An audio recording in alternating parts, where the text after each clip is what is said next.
अस्सलाम वालेकुम students.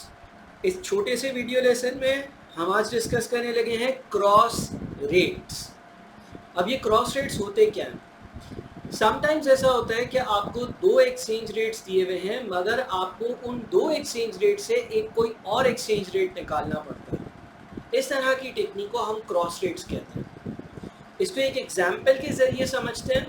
In fact तीन अलग अलग एग्जाम्पल्स देखते हैं, तीन अलग अलग सिनेरियोज देखते हैं और अपनी बात को क्लियर करते हैं। देखिए, सबसे पहले एग्जाम्पल नंबर 1 है आपके पास। इसमें आपको एक एक्सचेंज रेट दिया हुआ है कि 1 USD is equals to PKR 290। एक $1 290 PKR के बराबर है। एक और आपको एक्सचेंज रेट दिया हुआ है। ये जो दूसरा एक्सचेंज रेट दिया हुआ है वो दिया हुआ है 1 USD is equals to 3.75 SAR Saudi riyal. ठीक है जी, ये दो एक्सचेंज रेट्स आपको प्रोवाइडेड है। लेकिन व्हाट इफ क्या आपको PKR को सऊदी रियाल में कन्वर्ट करना हो या सऊदी रियाल को PKR में कन्वर्ट करना हो, यानी कि आपको PKR टू सऊदी रियाल का रेट चाहिए हो। तो अब देखते हैं कि इस पहले सिनेरियो को हम कैसे डील करेंगे। देखिए, हमें ये पता है कि एक $290 PKR के बराबर भी है और एक $3.75 सऊदी रियाल्स के बराबर भी है।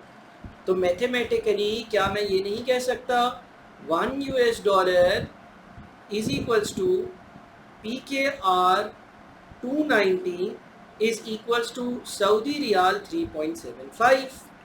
बिल्कुल, देखिए ना, जब $1 में 290 PKR भी आ सकते हैं और $1 में 3.75 सऊदी रियाल भी आ सकते हैं, तो इसका मतलब ये हो गया कि 290 PKR 3.75 सऊदी रियाल के बराबर होंगे। बड़ा आसान था। अब क्या करें? इसका मतलब हमें पता चल गया कि PKR 290 is equals to Saudi riyal 3.75। अब अगर मुझे रेट मालूम करना है इस तरह से कि एक सऊदी रियाल में कितने PKR आते हैं, तो मैथ्स के रूल्स अप्लाई करेंगे। मैथ्स ये कहता है कि इक्वल टू के लेफ्ट राइट साइड के साथ एक ही जैसा काम कर सकते हो। दोनों साइड पर कोई चीज़ प्लस, दोनों साइड्स को पे कोई चीज़ माइनस, दोनों साइड से कोई चीज़ डिवाइड मल्टीप्लाई कर सकते हो। यहाँ पर डिवीजन मल्टीप्लिकेशन के रूल्स के हिसाब से, क्योंकि हमें पता है कि 290 PKR 3.75 सऊदी रियाल्स के बराबर हैं। तो अगर मुझे ये मालूम करना है ना कि एक सऊदी रियाल में कितने PKR हैं, तो मैं दोनों साइड्स को 3.75 से डिवाइड कर देता हूँ। जब मैं दोनों साइड्स को 3.75 सऊदी रियाल से डिवाइड कर दूंगा तो होगा ये कि 3.75 डिवाइडेड बाई 3.75 1 बन जाएगा और 290 डिवाइडेड बाई 3.75 उसका रेट दे देगा। तो अगर मैं 290 डिवाइडेड बाई 3.75 कर देता हूँ तो ये बनता है 77.33, यानी कि ये बन जाएगा PKR 77.33 is equals to SAR 3.75, sorry SAR 1। ठीक है, यानी कि एक सऊदी रियाल जो है वो 77.33 PKR के बराबर है। ऑन द अदर एंड, अगर मैं दोनों साइड्स को 290 से डिवाइड कर देता हूँ तो ये बन जाता है PKR 1 is equals to Saudi riyal 3.75 को 290 से अगर मैं डिवाइड कर दूँ तो 0.0129 दैट्स इट। ये हमारा क्रॉस रेट था।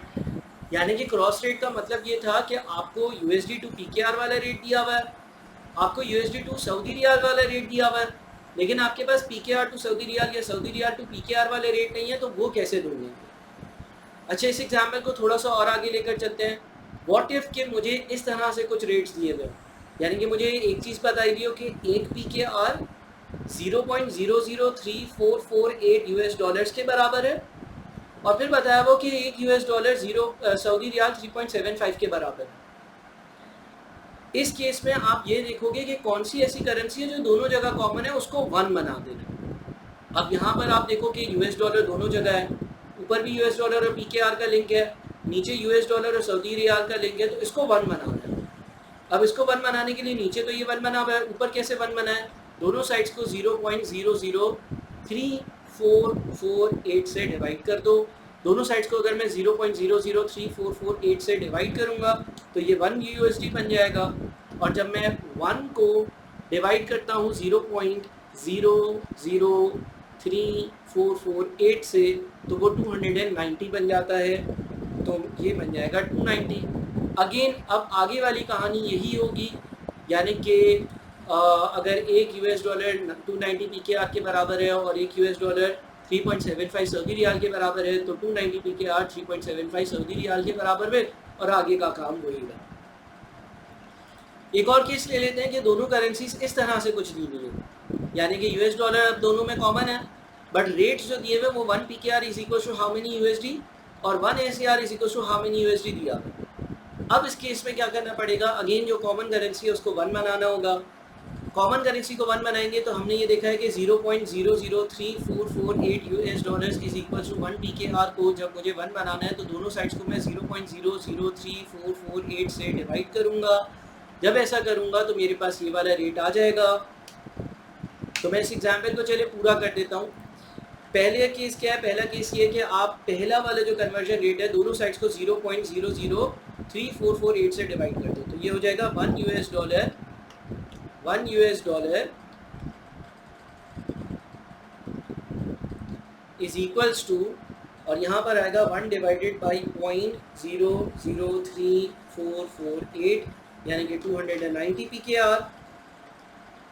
और दूसरा वाला जो केस है वो है 0.2667 USD is equals to 1 Saudi riyal. अगर मैं दोनों साइड्स को 0.2667 से डिवाइड करूँगा तो ये हो जाएगा 1 यूएसडी इज इक्वल्स टू 1 को मैं डिवाइड करता हूँ 0.2667 से, तो ये बन जाता है 3.75 सऊदी रियाल। अगेन अब जो आपकी कॉमन करेंसी थी वो 1 हो गई है, तो आप ये कह सकते हो कि 290 PKR is equals to 3.75 Saudi riyals. दोनों साइड को अगर मैं 3.75 से डिवाइड कर दूं तो 290 divided by 3.75 gives me 77.33, PKR 77.33 is equals to 1 Saudi riyal. या फिर अगर मैं दोनों साइड्स को 3.75 से डिवाइड करता तो 290 डिवाइडेड बाई 3.75 दोनों साइड्स को मैं अगर 290 से डिवाइड करता तो 3.75 डिवाइडेड बाई 290 मुझे देगा 0.0129। तो ये अगला रेट बन जाएगा आपका PKR1 is equals to 0.0129 Saudi riyal. ठीक है जी, तो उम्मीद करता हूँ कि बात समझ में आई होगी। बात इतनी कॉम्प्लेक्स नहीं है, आसान सी बात है। आपको जो कन्वर्जन रेट्स दिए हुए होंगे वो US dollar to let's say PKR और US dollar to Saudi riyal दिए हुए हैं, और आपको जो रेट ढूंढना है वो सऊदी रियाल टू PKR का ढूंढना है। तो कॉमन करेंसी जो है उसकी आइडेंटिफिकेशन जो है वो बहुत ज़्यादा ज़रूरी है। Thank you so much. इस लेसन को अच्छे से देखें और अगर अभी भी कोई मसला हो तो मुझसे ज़रूर डिस्कस करें। अल्लाह हाफ़िज़।